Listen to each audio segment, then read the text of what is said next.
चलिए शुरुआत करते हैं इस बुलेटिन की, यानी कि भारत की बात बताता हूं। और इसमें आज सबसे पहले बात हम कर रहे हैं उत्तर प्रदेश की। बात होगी बाबा भोले की नगरी यानी काशी में चल रहे विकास के कार्यों की। आइए पहुंचाते हैं। देखिए, काशी के मणिकर्णिका घाट के पुनर्विकास का कार्य तेजी के साथ चल रहा है, लेकिन इन कामों को लेकर विपक्ष के सैकड़ों आरोप हैं और हजारों सवाल हैं। पहले तस्वीर देख लीजिए।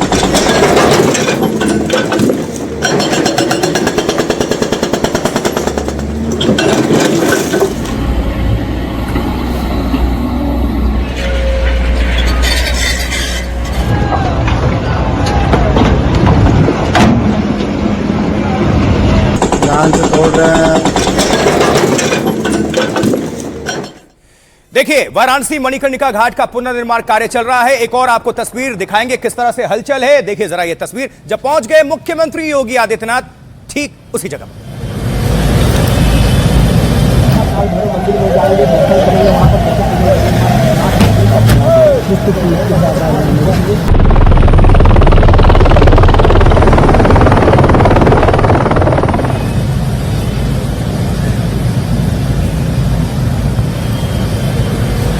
देखिए, मणिकर्णिका घाट का जायजा ले रहे हैं मुख्यमंत्री और वहां पर पहुंच गए तमाम आरोप प्रत्यारोप के बीच। तो मणिकर्णिका घाट पर जो काम चल रहा है उसे लेकर कांग्रेस ने मोर्चा खोल रखा है, विरोध किया जा रहा है और प्रदर्शन भी हो रहे हैं। एक तस्वीर देखिए।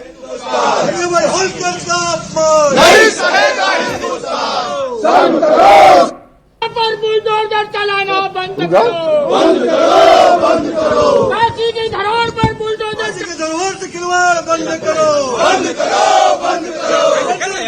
होश में आओ, होश में आओ, होश में आओ, होश में आओ, होश में आओ।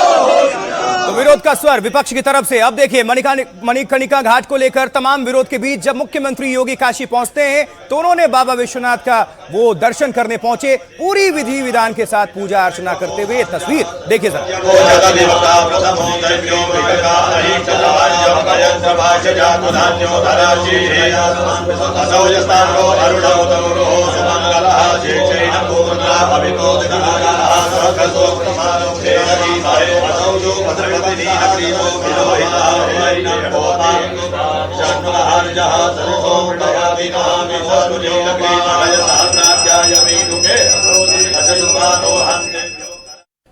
अब एक और तस्वीर, क्योंकि मणिकर्णिका घाट को लेकर कांग्रेस के दिग्गज लगातार वीडियो जारी कर रहे हैं, घेर रहे हैं। सीएम योगी के वाराणसी पहुंचने से कुछ घंटों पहले कांग्रेस की सांसद प्रियंका गांधी वाड्रा ने वीडियो जारी करके अहिल्याबाई की मूर्ति तोड़े जाने का आरोप लगा दिया। यही है, तस्वीर देख लीजिए।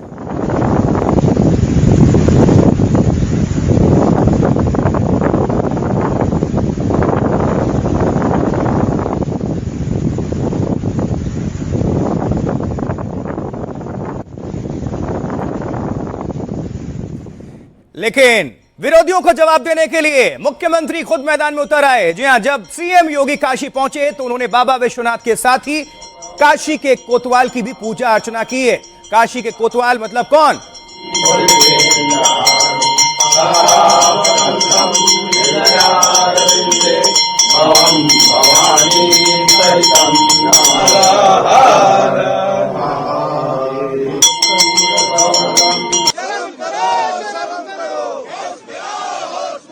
उन पर हंसी भी आती है और दया भी आती है। काशी के मणिकर्णिका घाट पर बदलाव का काम शुरू हुआ तो चौतरफा विरोध शुरू हुआ। कांग्रेस के अध्यक्ष मल्लिकार्जुन खड़गे से लेकर प्रियंका गांधी वाड्रा तक ने वीडियो जारी करके अहिल्याबाई की मूर्ति तोड़ने का आरोप लगाया। आरोप मंदिर को नुकसान पहुंचाने का भी लगाया गया।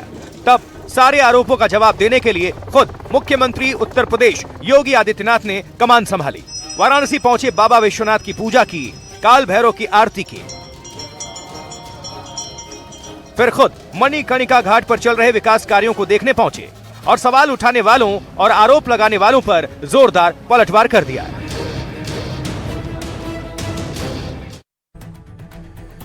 तो वाराणसी में मुख्यमंत्री योगी आदित्यनाथ ने विरोधियों को धो डाला है। जी हां, आपको बता दें, मणिकर्णिका घाट पर चल रहे विकास कार्यों का विरोध करने वालों को जोरदार जवाब दिया है सीएम योगी आदित्यनाथ ने। अब आपको हम दिखा देते हैं कि योगी ने क्या कहा और उससे पहले प्रियंका गांधी वाड्रा ने क्या आरोप लगाए थे। नजर डालिए, देखिए।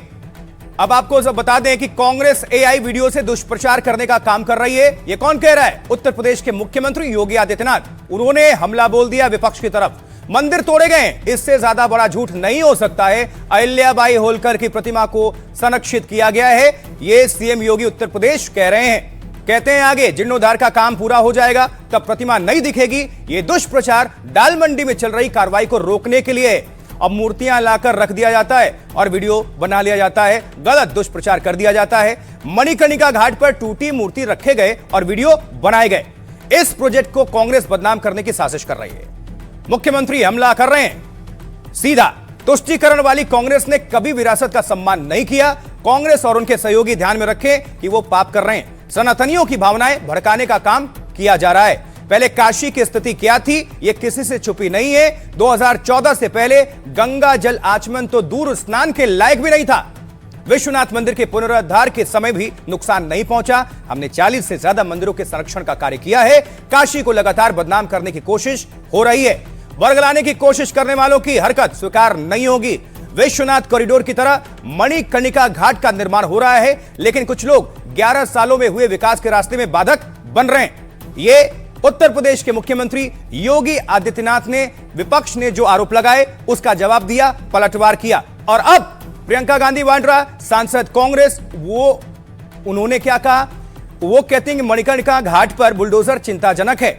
धार्मिक एवं सांस्कृतिक विरासत को ध्वस्त करना दुर्भाग्यपूर्ण है। इससे लोक माता अहिल्याबाई होलकर जी की स्मृतियां भी जुड़ी हैं। विकास के नाम पर ऐतिहासिक धरोहरों को मिटाना घोर पाप है, प्रियंका गांधी कह रही हैं। और आगे कहती हैं कि इसके पहले भी बनारस में रिनोवेशन के नाम पर मंदिर तोड़े गए हैं। काशी की पहचान मिटाने की ये साजिशें तत्काल बंद होनी चाहिए। यानी दोनों पक्ष को आपको हमने सुनवा दिया कि किसने क्या कुछ कहा, आरोप और जवाब में प्रत्यारोप। लेकिन इस बीच मुख्यमंत्री उत्तर प्रदेश योगी आदित्यनाथ क्या कह रहे हैं, सीधा आपको सुनवाते हैं, सुनिए। मित्रों, कांग्रेस के द्वारा जो दुष्प्रचार किया जा रहा है वह यही वीडियो बना करके, जो अपने आप में एक अपराध है, गुमराह करने का प्रयास हो रहा है। सनातन धर्मावलंबियों की धार्मिक भावनाओं के साथ खिलवाड़ हो रहा है। इनके द्वारा एआई जनरेटेड वीडियो बना करके मंदिर को तोड़ने का दुष्प्रचार फैलाया जा रहा है, जबकि हर व्यक्ति जानता है कि मणिकर्णिका में जो मंदिर हैं वे वहां पर वैसे मौजूद हैं, वे सभी इस प्रोजेक्ट के संरक्षण के पार्ट बनेंगे। कांग्रेस के द्वारा इस प्रकार की अनर्गल टिप्पणी करना, उसके नेताओं के इस प्रकार के बचकाने बयान और बचकानी हरकतों को देख करके हमें उन पर हंसी भी आती है और दया भी आती है। यानी इनका यह कृत्य वैसे ही है जैसे 100 चूहे खाकर बिल्ली हज करने चली। तो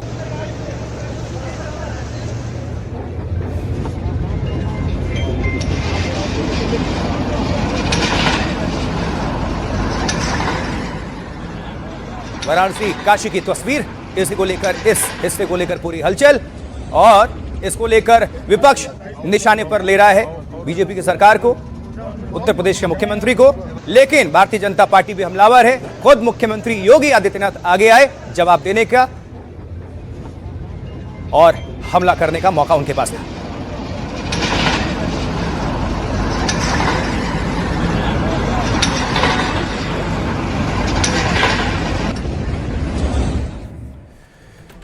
तो चलिए अब देखते हैं कि मणिकर्णिका घाट के पुनर्विकास के विरोध में क्या क्या कहा जा रहा है। अपडेट करते हैं आपको, देखिए कौन क्या कह रहा है। अब देखिए अखिलेश यादव, अध्यक्ष समाजवादी पार्टी, क्या कह रहे हैं? कह रहे हैं अहिल्याबाई का अपमान कोई सच्चा आस्थावान नहीं सहेगा। बीजेपी वाले, हालांकि वो भाजपा कहते हैं, भाजपा वाले ये सब काम सिर्फ पैसा कमाने के लिए कर रहे हैं। भाजपा को न काशी से और न ही काशी वासियों से कोई मतलब है। अविनाशी काशी ही भाजपा के विनाश का कारण बनेगी। चंद्रशेखर आजाद क्या कह रहे हैं, जो सांसद हैं आजाद समाज पार्टी से? अहिल्याबाई की प्राचीन मूर्तियों का तोड़ा जाना निंदनीय है। यह कृत्य प्रशासनिक चूक और संवेदनहीनता को दर्शाता है। स्वतंत्र और निष्पक्ष जांच कराई जाए, दोषियों को सजा दी जाए। सुप्रिया श्रीनेत, प्रवक्ता कांग्रेस, वो क्या कह रही हैं? कहती हैं भगवान शिव की नगरी मोक्ष का द्वार है। विकास के नाम पर धर्म की धज्जियां उड़ाई जा रही हैं। लोग आहत हैं, मुखर हैं, लेकिन कोई सुनवाई नहीं है। हिंदू धर्म के स्वयंभू ठेकेदारों के मुंह में दही जम गई है। अब आपको सुनवाने की बारी है। सियासतदान इसको लेकर अलग अलग पार्टियों से किसकी क्या प्रतिक्रिया है, कौन क्या कह रहा है, सीधा सुनिए। यही अगर हम कह रहे हैं, अगर यही की बात है तो मेरे ऊपर कार्रवाई करिए ना, हमारे ऊपर वैधानिक कार्रवाई करिए। मैं तैयार हूं, कोई नहीं कहेगा मैं डंके की चोट पे कर रहा हूं मेरे खिलाफ। मुझे जेल भेजिए, अगर मैंने वहां पे अगर ये बात कही है तो मैं जेल जाने के लिए तैयार हूं। 10 जनवरी 2026 को बिना किसी पूर्व सूचना के वाराणसी नगर निगम अधिकारियों के कहने पर मणिगंगा घाट को कुछ ही घंटों में ध्वस्त कर दिया गया है। दुनिया में कहीं ऐसा नहीं होता होगा कि अपनी पुरानी चीजों को तोड़ दें हम। हमारे पूर्वजों ने जो सजोया, जो बनाया, हम उसको नष्ट कर दें। ये दुर्भाग्य है कि ऐसी सरकार है जो हेरिटेज, हिस्ट्री को बर्बाद करना चाहती है। हमारी इस पीढ़ी की जिम्मेदारी बनती है कि अगले पीढ़ी तक कैसे सजो करके ले जाएं, कैसे संरक्षण करके ले जाएं। इन्हें संरक्षण करना चाहिए, इतिहास को और अच्छा बनाना चाहिए, बल्कि इतिहास को नष्ट नहीं करना चाहिए। मणिकर्णिका घाट को लेकर एआई जनरेटेड नकली वीडियो निकाले गए हैं और वहां के मुख्यमंत्री योगी आदित्यनाथ ने बड़ी स्पष्टता से कहा है कि कहीं पर भी कोई मंदिर नहीं तोड़ा गया है और ना ही किसी प्रकार का किसी जो पुरातन वहां पर कोई मंदिर है उसको कोई आहत पहुंची है। और ये भी कहा है कि जो इस प्रकार की शरारत कर रहे हैं उनके खिलाफ सख्त से सख्त एक्शन होगा, ये समझ लीजिए। तो क्या क्या चल रहा है वहां पर विकास कार्यों को लेकर और कैसे बदल जाएगा मणिकर्णिका घाट, ये आपको हम थोड़ा विस्तार से जानकारी पहुंचा देते हैं। देखिए, महाशमशान घाट के पुनर्विकास का कार्य तेज गति के साथ आगे बढ़ रहा है। यह कार्य सीएसआर फंड से 18 करोड़ रुपए में किया जाना है। नगर निगम की देखरेख में कार्यदायी संस्था से कार्य कराया जा रहा है। करीब 29,000 वर्ग मीटर एरिया में यह काम कराया जाना है और मिट्टी दलदली है, इसलिए 15 से 20 मीटर नीचे तक पाइलिंग की गई है, जिससे बाढ़ के वक्त किसी भी तरह की दिक्कत ना हो। अब पक्के घाटों के पत्थरों को तोड़ा जा रहा है, उसका कार्य चल रहा है। उन्हें बड़ी नाव की मदद से गंगा पार भेजा जा रहा है। इस शमशान घाट पर 25 मीटर ऊंची चिमनी लगाई जाएगी ताकि चिता की राख हवा के साथ उड़ जाए और आसपास के घरों में ना पहुंचे। चारों तरफ से कवर होगा। ये दाह संस्कार क्षेत्र में वेटिंग एरिया भी तैयार किया जाएगा। खुले में दाह संस्कार के लिए 18 प्लेटफॉर्म्स मौजूद होंगे। लकड़ी भंडारण क्षेत्र, सामुदायिक प्रतीक्षा कक्ष भी बनाया जाएगा। शवों के स्नान के लिए जलकुंड के साथ मुंडन क्षेत्र भी स्थापित होगा। 2 सामुदायिक शौचालय का निर्माण भी कराया जाएगा। यहां पर पूरा निर्माण कार्य चुनार और जयपुर के पत्थरों से किया जाएगा। यहां सैकड़ों सालों से चिताएं जलती आ रही हैं। यहां चिता की अग्नि कभी शांत यानी ठंडी नहीं होती। मान्यता है कि औघड़ रूप में शिव यहां विराजमान है, विराजते हैं। कहते हैं कि इस घाट की स्थापना अनादिकाल में हुई, इसलिए यहां मृत्यु को भी मंगल माना जाता है। भगवान शिव ने इसे अपने रहने के लिए बसाया था, इसलिए नाम दिया गया काशी। कहते हैं यहां भगवान शिव ने स्नान किया था और उनके कान का कुंडल यहां गिर गया था, तभी से इसका नाम मणिकर्णिका पड़ गया। काशी अविनाशी 24 घंटे चिताएं यहां चलती रहती, कभी शांत कभी ठंड नहीं होती। चलिए, उत्तर प्रदेश के मुख्यमंत्री योगी आदित्यनाथ इसको लेकर क्या कह रहे हैं, उनकी प्रतिक्रिया आपके बीच रखते हैं, सुनिए। खुले और कवर्ड दाह संस्कार क्षेत्र वहां पे अलग अलग बनाए जा रहे हैं, यानी 18 प्लेटफॉर्म नीचे और 19 प्लेटफॉर्म ऊपर बनाने के कार्यक्रम फर्स्ट फ्लोर में। बरसात के समय में गलियों में नहीं बल्कि ऊपर के प्लेटफॉर्म में गंगा जी का जल जहां तक आता है उससे भी ऊपर एक प्लेटफॉर्म, यानी मैक्सिमम फ्लड लेवल जो होता है उससे ऊपर भी प्लेटफॉर्म बनेगा और उसके ऊपर ये कार्यक्रम बनेंगे। ये तो बात हो गई उत्तर प्रदेश की। अब आप सभी को लिए चलते हैं महाराष्ट्र, क्योंकि बीएमसी नगर निगम लोग को लेकर काफी हाई वोल्टेज हमने चुनाव देख लिया, लेकिन अब सवाल ये है कि कौन बनेगा मुंबई का बॉस। आइए ट्वीट के साथ शुरुआत करते हैं, दिखाते हैं कुछ तस्वीर, क्योंकि वहां पर अब शुरू हो गए रिजॉर्ट पॉलिटिक्स मुंबई में। देखिए, 5 स्टार होटल में शिंदे के पार्षद, शिंदे के 8 पार्षद क्या खेला करेंगे, ये भी सवाल है। कुछ तस्वीर आपके सामने हम रख रहे हैं, ये देखिए। बीएमसी पार्षदों से मुलाकात हुई, देवेंद्र फडणवीस मुख्यमंत्री महाराष्ट्र। जश्न की तस्वीर और जश्न का मौका।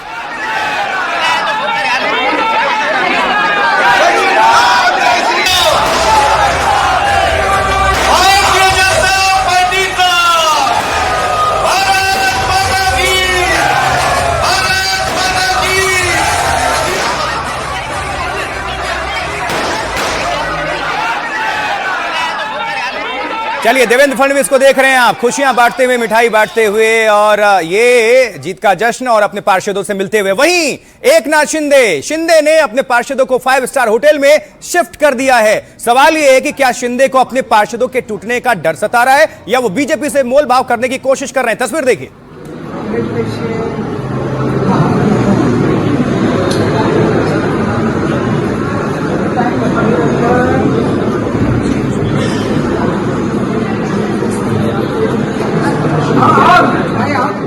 ये आपने देख ली, अब आगे बढ़ते हैं, एक और तस्वीर दिखाएंगे। दूसरी तरफ उद्धव ने बीएमसी में जीते अपने पार्षदों से मुलाकात की है। बीएमसी में हार के बाद उद्धव ने हार की वजह और आगे का प्लान भी बता दिया है, लेकिन ये भी तस्वीरें महत्वपूर्ण। ये विपक्ष की तरफ से दरअसल उद्धव ठाकरे की पार्टी ने ही चुनौती दी है, ये भी मानना पड़ेगा।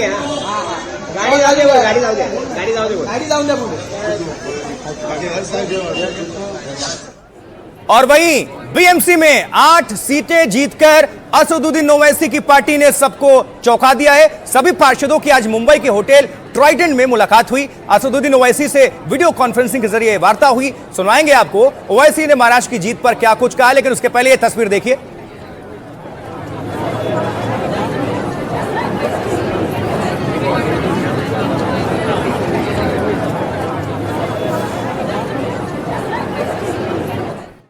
और एक और दिलचस्प तस्वीर, मनमोहक तस्वीर, क्योंकि जीत के बाद देवेंद्र फडणवीस का जोरदार स्वागत हुआ। कैसे घर जब पहुंचते हैं देवेंद्र फडणवीस, वहां तिलक लगाया गया। देखिए, उनका परिवार इस वक्त मौजूद, ये देख रहे हैं, उनकी पत्नी अमृता फडणवीस स्वागत करती हुई, परिजन मौजूद, बिटिया भी आएंगी।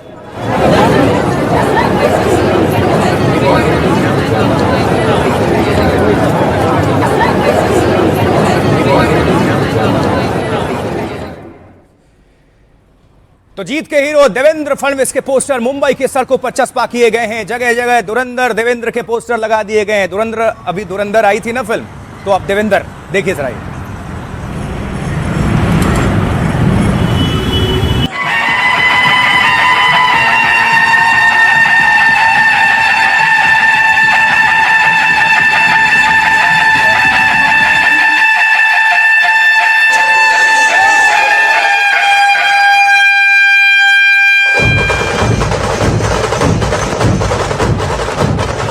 बीएमसी में, मुंबई में पहली बार बीजेपी को रिकॉर्ड विजय मिली है।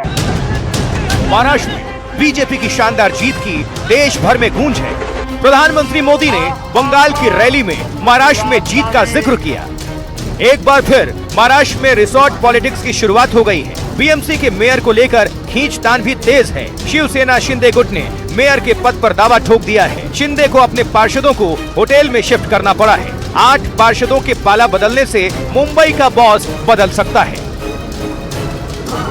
महाराष्ट्र की जनता का हमारे प्रधानमंत्री मोदी जी पर जो विश्वास है, उस विश्वास की यह विजय है।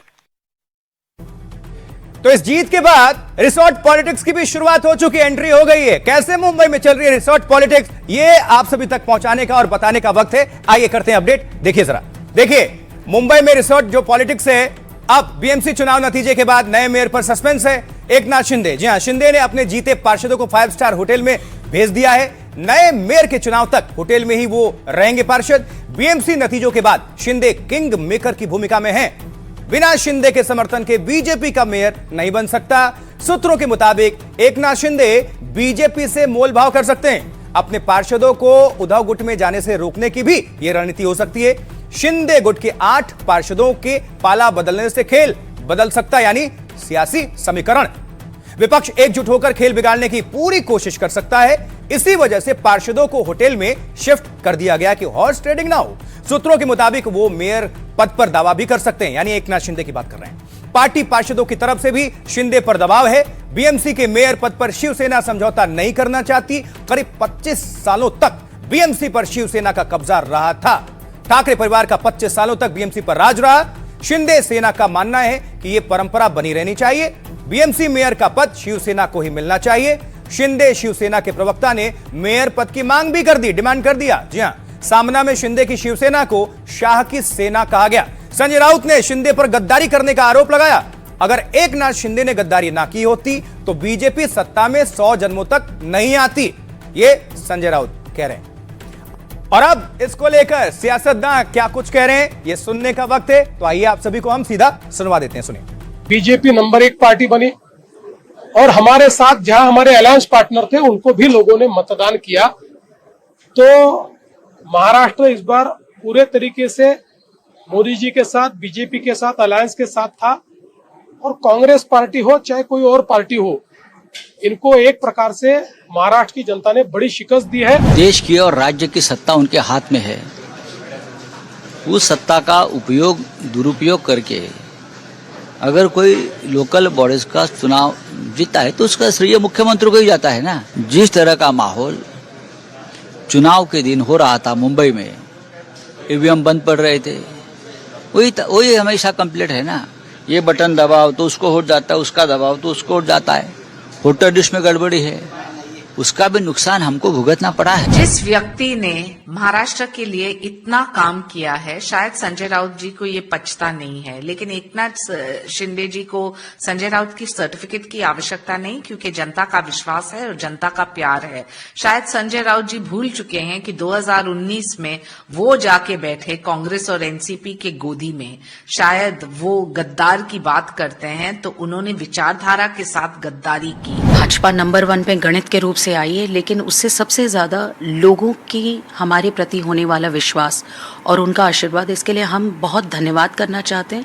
और अभी हम जीत गए हैं, हमें बहुत अच्छा आशीर्वाद दिया। अभी हमारा ये प्लान रहेगा कि हम महाराष्ट्र की हर जगहों के लिए, जिसमें हर शहर रहने लायक भी रहे और जीने लायक भी रहे, उस हिसाब से हम काम करना आज से शुरू करें। मुंबई के लोगों ने यह फैसला दिया है कि आप पिछले 27 वर्षों से मुंबई में बैठकर अपना महापौर बैठा करके मुंबई महानगर पालिका की तिजोरी लूटते थे, मुंबई के लोगों को शुद्ध पानी नहीं देते थे, मुंबई की हवा शुद्ध नहीं। तो मुंबई को लूटने का जो एक पूरा 27 वर्षों से जो अभियान चल रहा था, उस अभियान पे परमानेंट फुल स्टॉप लगाया किसने? तो मुंबई के लोगों ने। आइए थोड़ा समीकरणों पर गौर कर लेते हैं। देखिए, बहुमत के लिए 114 चाहिए सीटें, कुल सीट कितनी है? 227। अब किसकी क्या स्थिति है, आइए नजर डालते हैं। सबसे पहले हमने बीच में बीजेपी को रखा है, क्योंकि 89 सीट के साथ ये लीड कर रहे हैं, सबसे बड़ी पार्टी बनी वहां पर। उसके बाद से नंबर आता है किसका? एसएस यूबीटी यानी शिवसेना, उद्धव ठाकरे वाले गुट का। 65 पार्षद उन्होंने जीत लिए। अब दूसरे नंबर पर ये रहे, और तीसरे नंबर पर जबकि एसएस शिवसेना एकनाथ शिंदे वाले गुट 29। समीकरण सीधा सीधा नजर डालिए, 89, 65 और 29 एकनाथ शिंदे। इसीलिए ये अभी किंग मेकर की भूमिका में माने जा रहे हैं। अब उसके बाद बारी आती है कांग्रेस की। कांग्रेस ने भी 24 पार्षद अपने नाम किए, वो विजयी हुए हैं वहां से। उसके बाद से सबसे ज्यादा चौंकाया किसने? असदुद्दीन ओवैसी की पार्टी ने, एआईएमआईएम, उनके 8 प्रत्याशियों ने जीत दर्ज की है। और उसके बाद से एनसीपी की बात कर लें, अजीत पवार के खाते में 3 सीटें गई, और वो चाचा वाली पार्टी में यानी कि शरद पवार वाले में एक ही जिता पाए अपने प्रत्याशी को। एमएनएस राज ठाकरे बहुत प्रचार किया, उत्तर भारतीय, दक्षिण भारतीय, लुंगी हटाओ पुंगी बजाओ टाइप, बहुत सारे नारे दिए, चमाटा मारना, बहुत सारे, और उसका रिजल्ट 6 सीटों पर सिमट गए एमएनएस। और समाजवादी पार्टी के खाते में 2 सीटें गई हैं। यह है समीकरण। और अब देखिए, बीजेपी प्लस शिवसेना एकनाथ शिंदे वाले 118 सीटें मिली हैं, दोनों को जोड़ दें यानी 89 प्लस 65, जो बहुमत से 4 सीट ज्यादा है। और अजीत पवार की सीटें मिलाने पर 121 का आंकड़ा पहुंच जाएगा। उद्धव, कांग्रेस और विपक्षी दलों के मिलाने पर आंकड़ा कितना पहुंचेगा? 106। ये बहुमत से सिर्फ 8 सीटें ही कम हैं। शिंदे गुट के 8 पार्षदों के पाला बदलने से खेल बदल सकता है। इसीलिए आपको यह पूरा समीकरण पहुंचाना जरूरी था, बताना जरूरी था। और अब पॉलिटिकल रिएक्शंस क्या आ रहे हैं वो भी तो सुनना चाहिए। आइए आपको सुनवा देते हैं कौन क्या कह रहा है, सुनिए। 30 साल के बाद मुंबई में शानदार विजय हुई है, पुणे में हुई है। कहां है कांग्रेस पार्टी? कहां गई शिवसेना ठाकरे साहब की? आपने ठाकरे साहब के सिद्धांतों का सम्मान नहीं किया।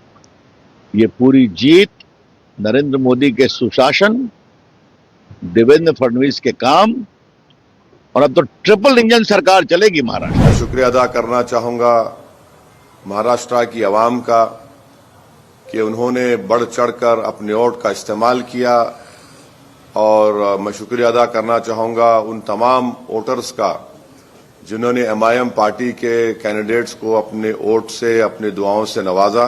जहां पर आपको कामयाबी मिली वहां पर आप डेवलपमेंट के काम करवाइए। ये कामयाबी में आप देखेंगे कि हमारे कई हिंदू भाई भी कामयाब हुए। विजयी हुए हैं, उनको मैं बधाई देना चाहूंगी।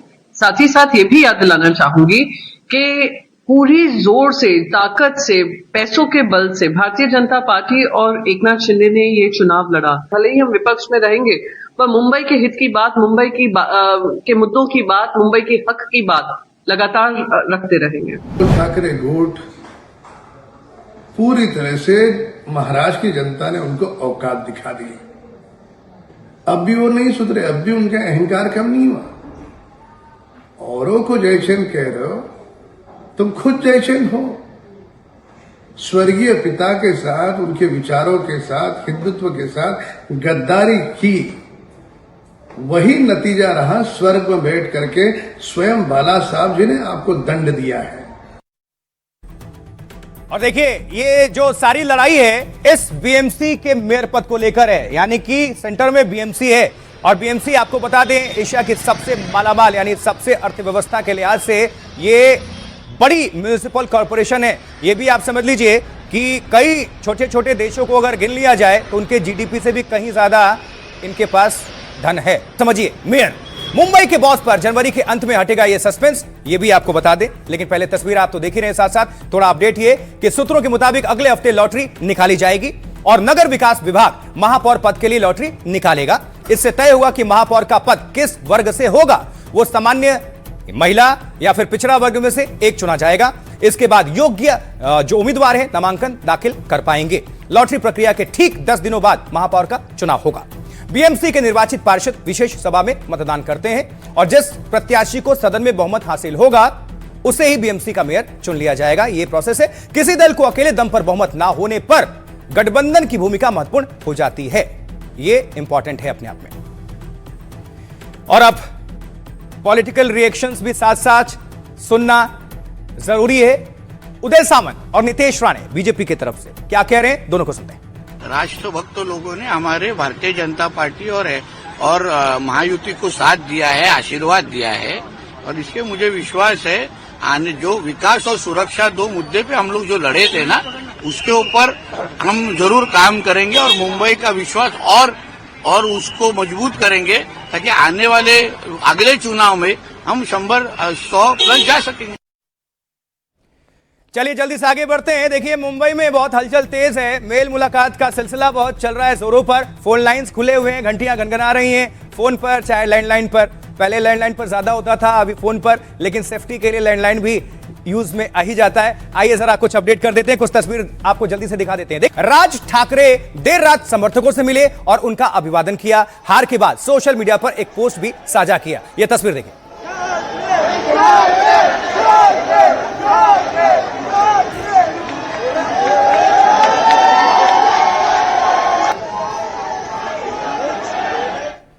और एक आज की तस्वीर आपको दिखा देते हैं उद्धव ठाकरे की। उद्धव राज की दोस्ती का अब क्या होगा?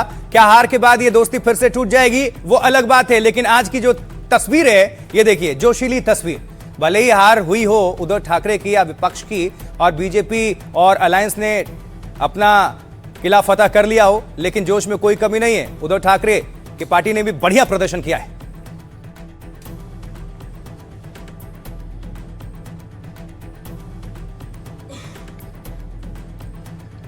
देखिए, तो सवाल इसके साथ यह भी है कि उद्धव और राज का अब क्या होगा, यानी ठाकरे ब्रदर्स का। उद्धव ठाकरे बीएमसी में शिकस्त के बाद पार्षदों से मिले। उद्धव मातोश्री में जीते हुए पार्षदों से उन्होंने मुलाकात की। बीएमसी में सत्ता गंवाने के बाद उद्धव का यह बयान भी सामने आया। कहते हैं, सत्ता, पैसा और दबाव से लोग तोड़े जा सकते हैं। चुनाव में पार्टी की सफलता किसी चेहरे की वजह से नहीं, बल्कि उन जमीनी कार्यकर्ताओं की मेहनत का परिणाम है। विपरीत परिस्थितियों में भी पार्टी का साथ नहीं छोड़ा। मैं सिर्फ चेहरा हूं, असली वास्तुकार तो वो लोग हैं जो गली मोहल्लों में पार्टी के लिए खड़े रहे। उद्धव ने शिंदे और बीजेपी पर साथी निशाना साध दिया। उद्धव ने मुंबई में पार्टी का मेयर बनाने की इच्छा दोहराई। कार्यकर्ताओं से आगे की लड़ाई के लिए एकजुट रहने को कहा। और राज ठाकरे ने क्या कहा? उद्धव की तो बात हमने कर ली। राज ठाकरे कहते हैं, चुनाव में करारी हार के बाद राज ने मराठी मानुष का जिक्र किया। राज ठाकरे ने सोशल मीडिया पोस्ट में कहा, यह लड़ाई आसान नहीं थी, यह धन और सत्ता की शक्ति बनाम शिवसेना की शक्ति की लड़ाई थी। ऐसे संघर्ष में दोनों दलों के कार्यकर्ताओं ने जमकर मुकाबला किया। दुख की बात है कि एमएनएस को उम्मीद के मुताबिक सफलता नहीं मिली, लेकिन हम निराश होने वालों में से नहीं हैं। हमारे चुने हुए पार्षदों मराठियों की हितों की रक्षा करेंगे। किसी मराठी के साथ अत्याचार होगा तो हम किसी को छोड़ेंगे नहीं। मतलब हारने के बाद भी मराठी पर भी टिके हुए हैं, सबको साथ लेकर नहीं आ रहे हैं। इस बीच उद्धव ठाकरे ने कहा क्या है, यह भी सुनना चाहिए हम सभी को। आइए जरा सुनवा देते हैं उद्धव ठाकरे की प्रतिक्रिया क्या है, क्या बयान दे रहे हैं, सुनिए। मुझे तो अपेक्षा थी कि जो भी काम हमने पिछले 25 साल में किया, खास कर कोविड के समय में किया, तो मुंबई के मतदाता हमारे साथ रहेंगे और वो रहे भी, बिल्कुल नहीं रहे ऐसे नहीं बात हुई है। और खास कर मराठी इलाका जो है, वहाँ के सारे मराठी जो जनता है वो हमारे साथ है ही, और साथ ही साथ कोई नॉन महाराष्ट्रियन भी है, अन्य धार्मिक भी है, वो भी हमारे साथ है। अपेक्षा तो और थी ही, अगर हमारे 100 भी आ जाते तो लगता अरे और 25 आने चाहिए थे। तो ये तो हमेशा रहेगी और रहनी चाहिए, इसलिए तो काम करना पड़ता है। और अगली तस्वीर आपको हम दिखाने जा रहे हैं महाराष्ट्र कैबिनेट की, क्योंकि महाराष्ट्र कैबिनेट की बैठक भी हुई। ये तस्वीरें आप देख पा रहे हैं, देखिए जरा, ये महाराष्ट्र कैबिनेट की बैठक, देवेंद्र फडणवीस इसकी अगुवाई करते हुए आपको नजर आ रहे हैं। देखिए तमाम जो मिनिस्टर्स हैं, मंत्री, वो भी पहुंचे।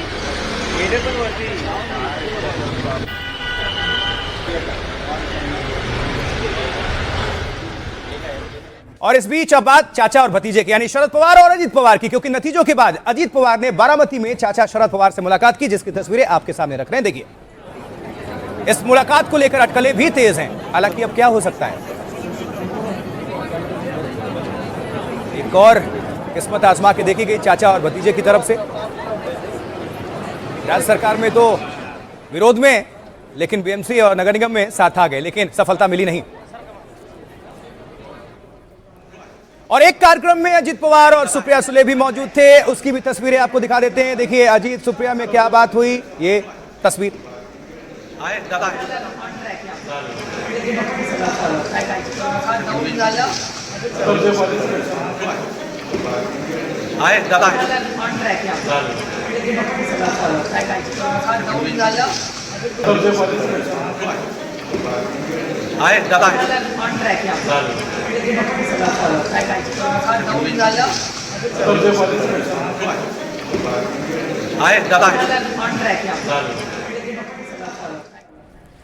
अब एक और आपको स्टोरी बता दूं इनसाइड। महाराष्ट्र कैबिनेट बैठक में शिंदे और अजीत गायब थे, ऐसा क्या हुआ और इसके मायने क्या है, हलचल क्या है, आइए जरा इस पर अपडेट करते हैं। कैबिनेट की बैठक हुई और इस बैठक से शिंदे और अजीत गायब हुए गए।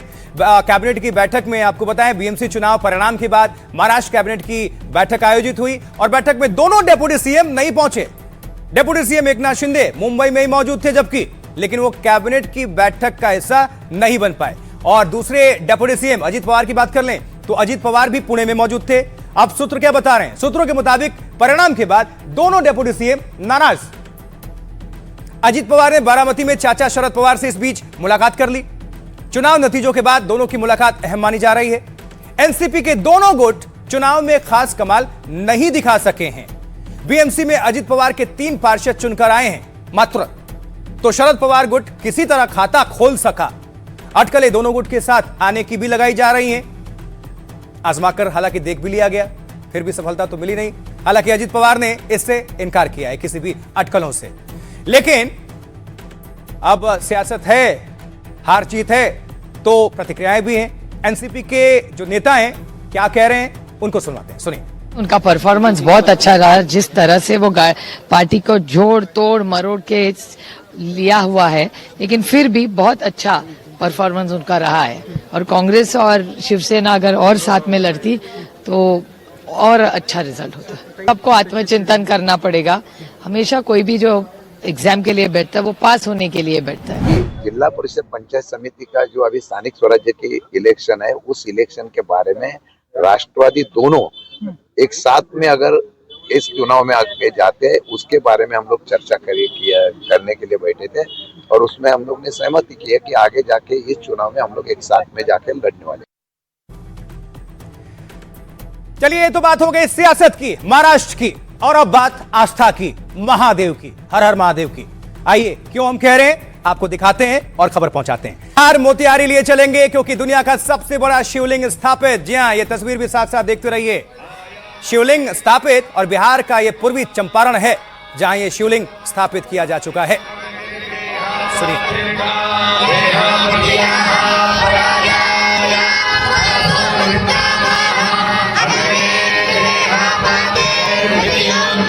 देखिए बहुत वजनी है ये शिवलिंग और 2 बड़े क्रेन लगाने पड़े हैं स्थापित करने के लिए। इसके पहले भी आपको स्टोरी याद होगी, रास्ते में जब जा रहे थे तो किस तरह से तमाम भक्त पहुंच रहे थे और किसी भी तरह से एक बार छूकर आशीर्वाद लेना चाह रहे थे। 200 kilo 2 lakh kilo 2 lakh kilo 2 lakh kilo वजनी है ये शिवलिंग।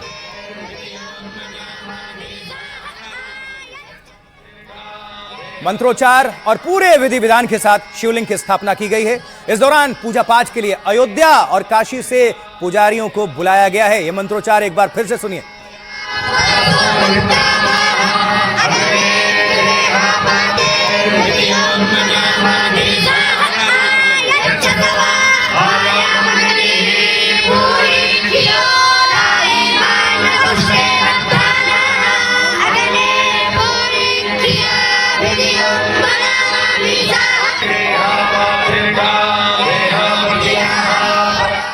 तो इस अद्भुत मंत्रोच्चार के बाद बारी थी पुष्प वर्षा की। दुनिया के सबसे बड़े शिवलिंग की स्थापना के दौरान हेलीकॉप्टर के जरिए पुष्प वर्षा की गई है। ये तस्वीरें आपके लिए।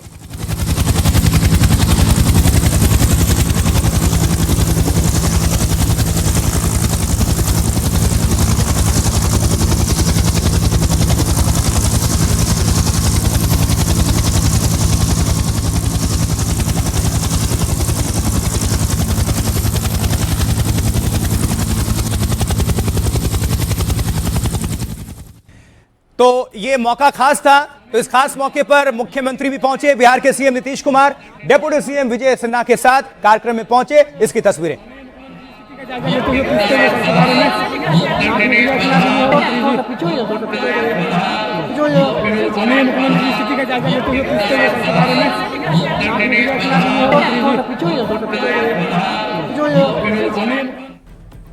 देखिए बिहार के मोतिहारी में कैथवलिया के विराट रामायण मंदिर में शिवलिंग स्थापित की गई। विश्व के सबसे बड़े शिवलिंग को स्थापित करने के लिए राजस्थान भोपाल से 2 बड़ी क्रेन मंगाई गई थी, जिनके जरिए कल दिन भर शिवलिंग स्थापना का ट्रायल किया गया और फिर आज इन्हीं क्रेन की मदद से शिवलिंग की स्थापना हो गई। इस दौरान काशी और अयोध्या से आए 7 पुजारियों ने मंत्रोच्चार के साथ पूरा विधि विधान के साथ पूजा अर्चना की है और फिर आपको बता दें शिवलिंग को स्थापित किया गया। शिवलिंग के पूर्व दिशा में स्थित एक बड़े मंडप में यज्ञ स्थल का निर्माण किया गया है और पूजा के लिए कंबोडिया और कोलकाता से फूल मंगवाए गए। विशेष मंदिर परिसर में स्थापना को लेकर एक ट्रक फूल लाया गया, जिसमें गुलाब गेंदा के फूल शामिल थे। शिवलिंग पर चढ़ाए जो गए हैं फूल, खास तरह की 18 फीट की माला भी तैयार की गई है फूलों के जरिए। इसमें भांग, धतूरा, बेलपत्र मिलाकर इसे तैयार किया गया और आज 17 जनवरी को माघ कृष्ण चतुर्दशी की तिथि है। ऐसा माना जाता है कि इसी दिन शिवलिंग की उत्पत्ति हुई थी। ये खास मौका, खास संयोग और भगवान शिव की लिंग के रूप में पूजा हुई। इस दिन का महत्व शिवरात्रि के समान ही माना जाता है, इसलिए स्थापना के लिए यह दिन विशेष दिन चुना गया है। और अब डेप्यूटी सीएम विजय सिन्हा और कार्यक्रम में पहुंचे साधु संतों ने क्या कुछ कहा, आपको सुनाते हैं, सुनिए। बड़े शिवलिंग की स्थापना कहीं न कहीं हर बिहारियों को, हर मां भारती के संतानों को गौरवान्वित कर रहा है और ये पल बड़े ही सुखद आनंददायी है। और आज देश के प्रधानमंत्री नरेंद्र मोदी जी का जो अयोध्या से शुरू हुआ, आज मां जानकी की धरती भी जागृत हो रही है। ये विश्व के सबसे बड़े शिवलिंग रामायण सर्किट के माध्यम से उसके रास्ते में कहीं न कहीं हर मां भारती के संतानों को गौरवान्वित तो न भविष्यति अकल्पनीय है। इस केसरिया की धरा धरती पर भगवा ध्वज फहरा रहा है। जैसे अयोध्या में मोदी जी ने भगवा ध्वज फहराया, विश्व की विराट रामायण मंदिर का स्थापना, उस विश्व विराट रामायण मंदिर में यह सहस्त्र शिवलिंग की स्थापना क्षेत्र ही नहीं अपितु पूरे समाज का कल्याण होगा। अच्छा लग रहा है और उनकी याद भी आ रही है कि 10 वर्ष पूर्व उन्होंने जो सपना देखा था कि बिहार में विश्व का सबसे बड़ा शिवलिंग हो, वो पूरा होने जा रहा है। और साथ ही साथ एक ये पहला माइलस्टोन है और आगे हम लोग के पास एक चुनौती भी है कि जल्दी से जल्दी मंदिर का निर्माण भी पूरा करें और बिहार वासियों को विश्व का सबसे ऊंचा मंदिर भी हम लोग यहाँ पर दर्शन के लिए खोलें। ये वैदिक सनातन परंपरा के लिए स्वर्णिम अवसर है। ऐतिहासिक रामायण मंदिर में सहस्त्र शिवलिंग का स्थापना जो किया जा रहा है, न जाने कितने तीर्थों से जल आए हुए हैं, सभी तीर्थों से संत आए हुए हैं और ये दिव्य भव्य आयोजन किया जा रहा है। आइए जल्दी से देखिए और समझिए कि इस विशेष शिवलिंग की खासियत क्या क्या है, क्या महत्व है। 2 लाख किलो वजन का ये सबसे बड़ा दुनिया का शिवलिंग है, 33 फीट ऊंचा है। इसे 10 सालों में तैयार किया गया, 1008 कारीगरों ने मिलकर तैयार किया। तमिलनाडु के महाबलीपुरम में इस शिवलिंग को बनाया गया है। इसमें बड़े शिवलिंग पर 1008 छोटे शिवलिंग भी उकेरे गए हैं, जिसे सहस्त्र शिवलिंग कहते हैं। इसकी पूजा का विशेष महत्व होता है। इस शिवलिंग को एक ही ठोस काले पत्थर को काट कर बनाया गया है और जब यह तैयार हो गया तो 96 पहिए वाले एक ट्रक से लाया गया। तमिलनाडु से बिहार तक शिवलिंग ने करीब 45 दिनों की यात्रा की है और अब इस शिवलिंग की स्थापना विराट रामायण मंदिर में कर दी गई है। यह विराट रामायण मंदिर करीब 120 एकड़ क्षेत्र में बनाया जा रहा है। इस परिसर में मुख्य मंदिर के अलावा 22 अन्य मंदिर का भी निर्माण होगा। मंदिर परिसर में 4 आश्रम भी तैयार किए जाएंगे। इसका निर्माण पटना के महावीर मंदिर ट्रस्ट की तरफ से कराया जा रहा है। दुनिया का सबसे बड़ा मंदिर आचार्य किशोर कुणाल का ड्रीम प्रोजेक्ट था। वो महावीर मंदिर ट्रस्ट के सचिव थे और निधन दिसंबर 2024 में उनका हो गया था। अब माना जा रहा है कि मंदिर का निर्माण 2030 तक पूरा हो जाएगा। ये विशेष महत्व, जो भी विशेषताएं थी आप सभी तक हमने साझा की। इस दौरान एक अलग ही तस्वीर नजर आई। देखिए, मोतिहारी में मुख्यमंत्री की समृद्धि यात्रा के दौरान उद्घाटन के बाद योजनाओं के बोर्ड गिनते दिखे नीतीश कुमार। इस दौरान सीएम ने कहा टोटल 70 हैं। वहीं अधिकारी भी साथ साथ काउंटिंग करते नजर आए। देखिए जरा सुनिए।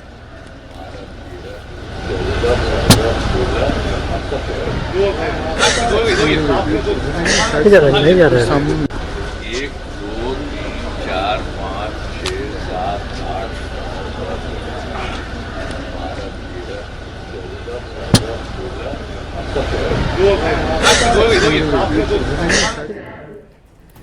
चलिए, ये बात हो गई आस्था की, बिहार की, मोतिहारी की। अब जरा सियासत और विकास की बात कर लेते हैं, आरोप प्रत्यारोप की बात कर लेते हैं और आपको लिए चलते हैं कहां? पश्चिम बंगाल।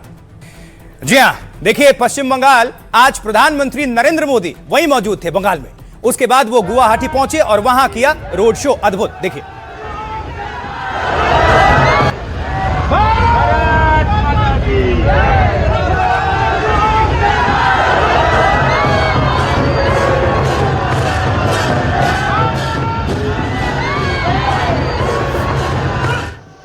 तो सड़क के दोनों तरफ सैकड़ों नहीं हजारों लोग उपस्थित थे। उसमें बच्चे, बूढ़े, महिलाएं, सभी लोग मौजूद थे। अब देखिए, प्रधानमंत्री नरेंद्र मोदी के साथ असम के मुख्यमंत्री हिमंता बिस्वा शर्मा भी मौजूद थे। एक बार थोड़ा सुनवा देते हैं, देखिए जरा ये जो।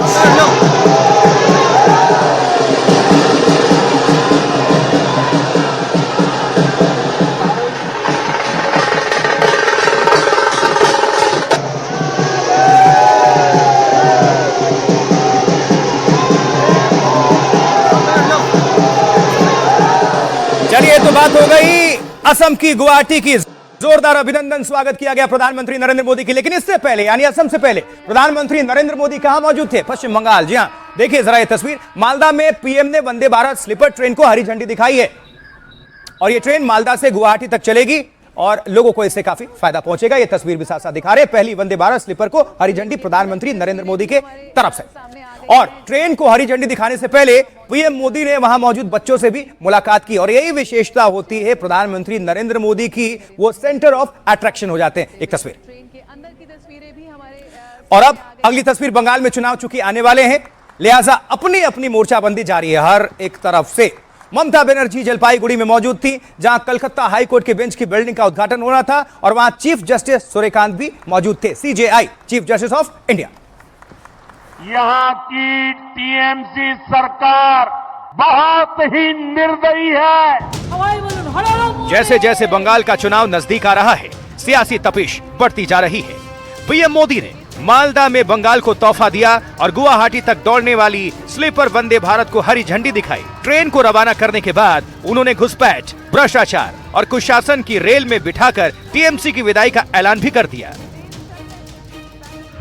ऐसी पत्थर दिल सरकार, ऐसी निर्मम सरकार, ऐसी सरकार की बंगाल से विदाई जरूरी है। दूसरी ओर ममता इस बार के चुनाव के लिए बीजेपी की रेल में ही सवार होने की कोशिश कर रही हैं। दनादन मंदिरों का उद्घाटन और शिलान्यास कर रही हैं। जगन्नाथ मंदिर और दुर्गा आंगन के बाद उन्होंने महाकाल मंदिर का ऐलान कर दिया है। जय महाकाल, हे महाकाल, हे भैरव, हर हर महादेव। प्रधानमंत्री नरेंद्र मोदी ने ममता सरकार को घेरा है या निशाना साधा है और किस तरह से और चीजें आगे बढ़नी है, थोड़ा अपडेट। प्रधानमंत्री नरेंद्र मोदी ने पश्चिम बंगाल को पहली स्लीपर वंदे भारत की सौगात दी है। अब इसके जरिए समझिए, पीएम मोदी ने लोगों को संबोधित किया और ममता सरकार पर साध दिया निशाना। प्रधानमंत्री मोदी ने आरोप लगाया कि टीएमसी घुसपैठियों को वोटर बना रही है। बंगाल में घुसपैठ एक बड़ी चुनौती है, गरीबों का हक छीना जा रहा है। पीएम मोदी ने साथ ही कहा कि कई इलाकों में आबादी का संतुलन बिगड़ रहा है, एक एक घुसपैठिए को निकालना जरूरी है और टीएमसी के रहते यह संभव नहीं है। ये बहन बेटियों की रक्षा नहीं करेंगे, इन्हें सत्ता से निकालना चाहिए। उन्होंने कहा कि बीजेपी सरकार बनते ही घुसपैठियों पर एक्शन लिया जाएगा। टीएमसी को आपकी तकलीफ की कोई चिंता नहीं है, वो अपनी तिजोरी भर रहे हैं। ऐसी पत्थर दिल सरकार, ऐसी निर्मम सरकार की बंगाल से विदाई जरूरी है। बंगाल की हर दिशा में बीजेपी के सुशासन की सरकार है। अब बंगाल की बारी है। प्रधानमंत्री नरेंद्र मोदी हमलावर। दूसरी ओर बंगाल की सीएम ममता बनर्जी उत्तर बंगाल के जलपाईगुड़ी में थी। हाई कोर्ट बेंच की बिल्डिंग का उद्घाटन था, वहां चीफ जस्टिस सूर्यकांत भी मौजूद थे। ममता बनर्जी ने चीफ जस्टिस ऑफ इंडिया के सामने संविधान बचाने की अपील की। और अब ये तो हमने खबर पहुंचा दी, लेकिन अब तो सीधा सुनवाने की बारी है, क्योंकि प्रधानमंत्री नरेंद्र मोदी ने कैसे अटैक किया, कैसे घेरा है ममता बनर्जी को, टीएमसी को, और ममता ने क्या कुछ कहा है ये भी आपको सुनवाएंगे। दोनों को सुनिए। टीएमसी वाले बंगाल में मेरे किसी भी भाई बहन को आयुष्मान योजना का लाभ नहीं लेने देते। ऐसी पत्थर दिल सरकार, ऐसी निर्मम सरकार, ऐसी सरकार की बंगाल से विदाई जरूरी है। There are so many agencies are defaming. कृपया देखिए, कई एजेंसियां हैं जो जानबूझकर बदनाम करने की कोशिश कर रही हैं। कृपया लोगों को बचाइए। मैं अपने लिए नहीं कर रही हूं, बल्कि मैं ये कह रही हूं कि लोकतंत्र बचाइए, लोगों को बचाइए, न्यायपालिका को बचाइए, देश को बचाइए, संविधान को बचाइए। ये सब आपके संरक्षण में है। आप संविधान के संरक्षक हैं, आपसे ऊपर कोई नहीं है। Nobody super than you. और अब आपको दो तस्वीरें दिखाएंगे, क्योंकि बीजेपी ने एक तरफ कमर कस ली है, वहीं दूसरी तरफ टीएमसी ने भी चुनावी तैयारियां शुरू कर दी हैं। आज अभिषेक बनर्जी ने बहरामपुर में रैली की है, जिसमें टीएमसी के सांसद यूसुफ पठान भी मौजूद थे। देखिए।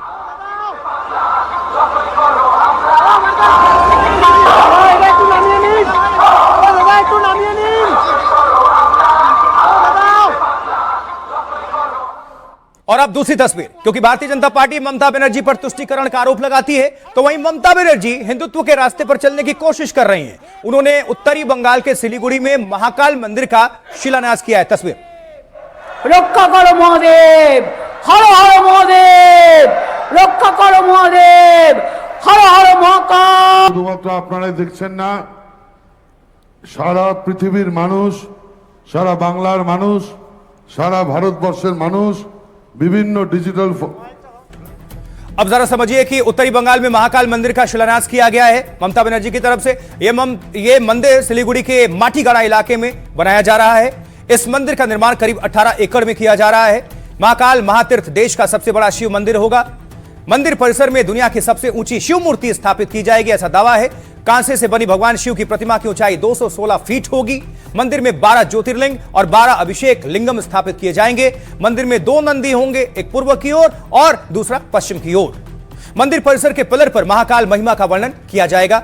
मंदिर परिसर में प्रसाद सेंटर और कैफेटेरिया तैयार किया जाएगा। महाकाल महातीर्थ में पुजारियों के ठहरने का इंतजाम भी होगा। महाकाल मंदिर के आसपास एक बड़ा टूरिज्म सेंटर तैयार किया जाएगा। महाकाल महातीर्थ के निर्माण के लिए 345 करोड़ अलॉट किए जाएंगे, जो राज्य में किसी मंदिर कॉम्प्लेक्स के लिए सबसे ज्यादा फंड है।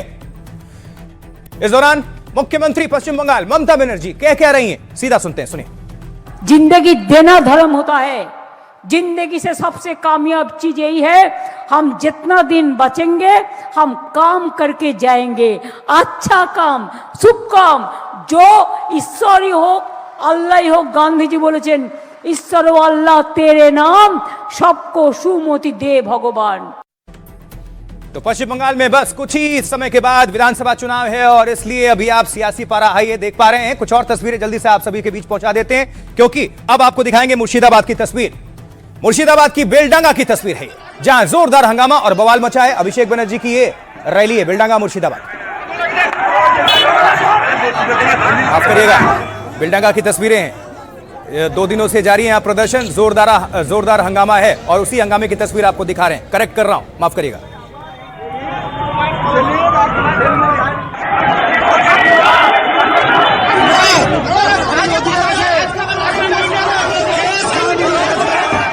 देखिए, तो बेलडांगा में जो कुछ भी हो रहा है उसे लेकर बहुत सियासत हाई है, बहुत तेज है। टीएमसी बीजेपी पर दंगे की साजिश का आरोप लगा रही है और बीजेपी टीएमसी पर तुष्टीकरण का इल्जाम मढ़ रही है। थोड़ी तस्वीर दिखाएं।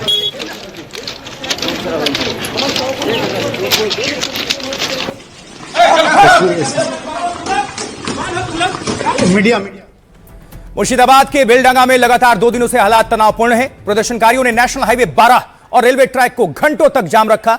आज सुबह प्रदर्शनकारियों ने स्टेशन के पास रेल गेट में तोड़फोड़ की। यह विरोध बिहार में एक प्रवासी मजदूर पर हमले के बाद भड़क गया। आरोप है कि मुर्शिदाबाद की मजदूर अनिसूर शेख से मारपीट की गई। लोगों के मुताबिक घायल मजदूर देर रात किसी तरह मुर्शिदाबाद पहुंचा। दरअसल बेलडांगा में हिंसा की शुरुआत शुक्रवार की सुबह तब हुई थी जब मुर्शिदाबाद के अलाउद्दीन शेख की झारखंड में मौत की खबर पहुंची। बताया गया है कि उसका शव घर में फांसी के फंदे से लटका हुआ मिला।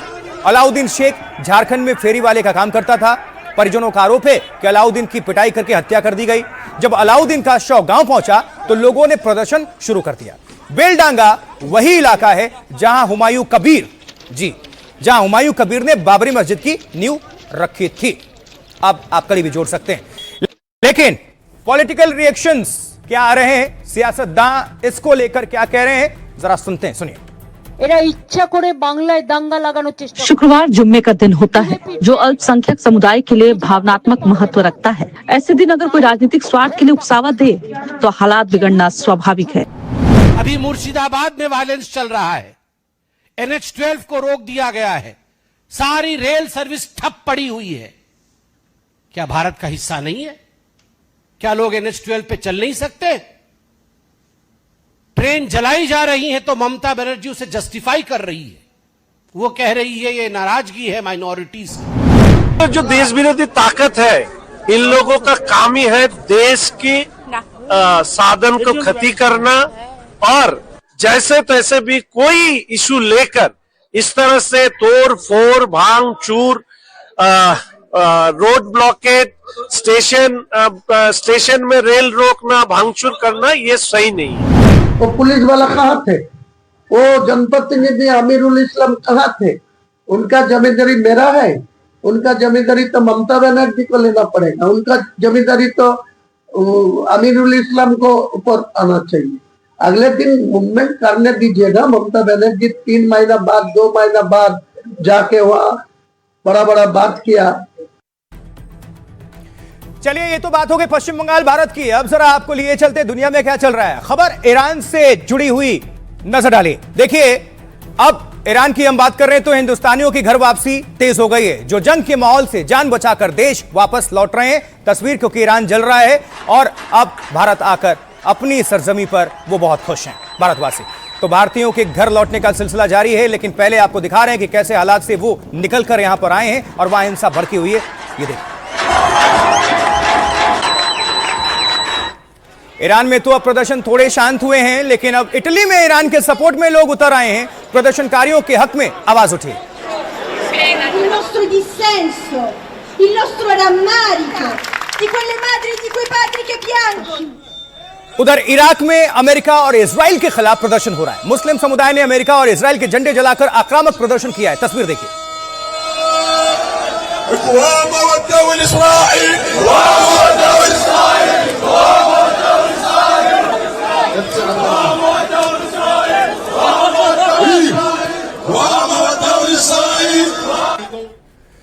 तो इराक से लेकर इटली तक ईरान को लेकर संग्राम छिड़ा हुआ है, लेकिन इसी बीच भारतीयों ने एंट्री मार दी है। वो स्वदेश वापस लौट रहे हैं लगातार।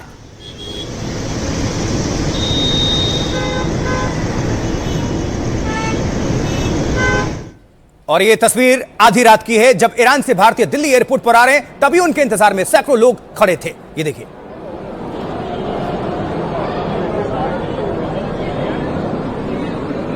अपनों की आस में, और ये सब वेलकम के लिए खड़े हैं। जान है तो जहान है। सब लोग अपनों का वेलकम कर रहे हैं, और कोई हार पहना रहा है तो कोई गले लग रहा है, क्योंकि एक बड़ा संकट टल चुका है और एनडीटीवी की टीम आधी रात को एयरपोर्ट पर मौजूद थी।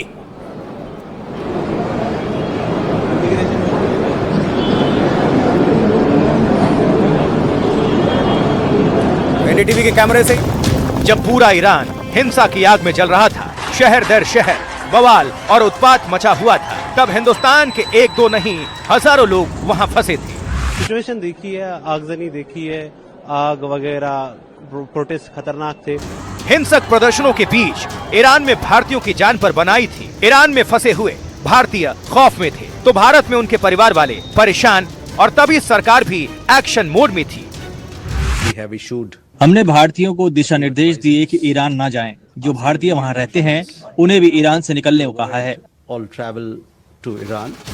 सरकार की एडवाइजरी के बाद लोग निकलने लगे, लेकिन अब संकट के बादल छट गए हैं। एक एक कर भारतीयों की घर वापसी हो रही है। स्वदेश लौटने पर कहीं खुशी के आंसू हैं, तो कहीं चैन की सांस ली जा रही है। कैसा लग रहा है वापस आकर? बहुत अच्छा लग रहा है। आपको कैसा लग रहा है? बहुत अच्छा, मम्मी यही अपनी कंट्री आ गए, और क्या चाहिए। काफी इंतजार कर रहे थे, टेंशन थी थोड़ी बहुत? टेंशन तो थी ऑफ कोर्स। हम जैसे इज्जत और एहतराम से यहाँ से गए थे, वैसे ही उससे भी ज्यादा इज्जत हमने वहाँ पाई, और यहाँ खुशी खुशी अपने ही देश वापस आ गए। अपना सरजमी, अपना वतन, अपना देश, सबसे ज्यादा इज्जत यही मिलती है। देखिए, ईरान से कल रात 2 कमर्शियल फ्लाइट्स भारत पहुंची हैं। महान एयर की पहली फ्लाइट रात करीब 12 बजे दिल्ली लैंड हुई। एयर अरबिया की दूसरी फ्लाइट शाहजहां से रात 3 बजे के बाद पहुंची।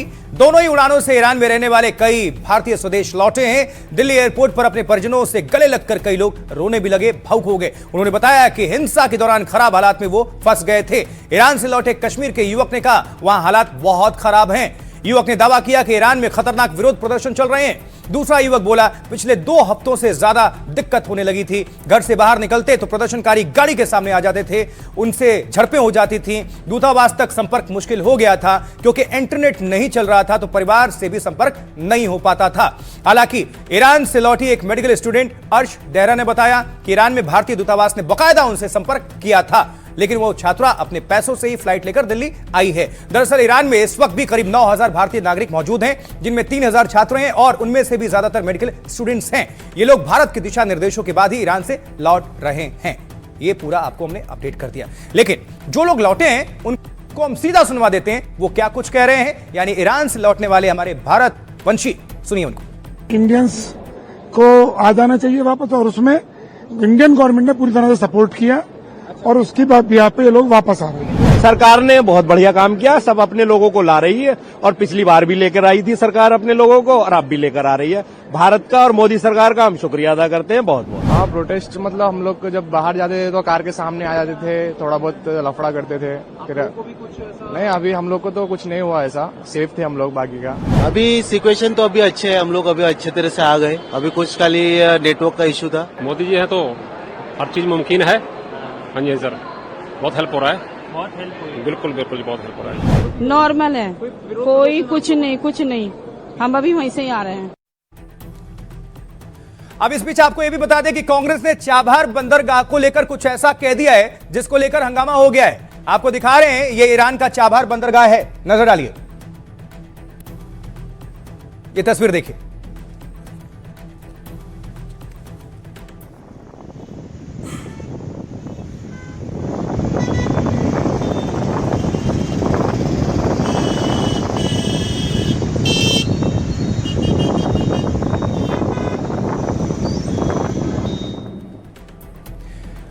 अब देखिए जरा, ये आपको दिखा देते हैं कि चाबहार जो बंदरगाह है समंदर के किनारे मौजूद है, इसको नजर डालिए इस तरह से। ये भारत है अपना, पड़ोसी मुल्क पाकिस्तान, उस तरफ अफगानिस्तान लगता है और वो ईरान। अब इसको जोड़िए जरा, भारत और ईरान के बीच संपर्क कैसे होगा। यहां मुंबई से निकलिए सीधा समुद्री रास्ते से ग्वादर पोर्ट होते हुए आप पहुंच जाते हैं चाबहार। ये देखिए विस्तार से आपको दिखा रहे हैं बड़े में।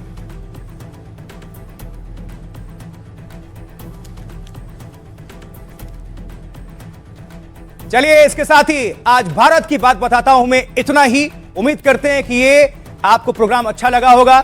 मुझे आशुतोष चतुर्वेदी को आप दीजिए इजाजत, लेकिन एनडीटीवी इंडिया पर खबरें लगातार जारी हैं। आप जुड़े रहिएगा। आप सभी दर्शकों का आभार और बहुत नमस्कार।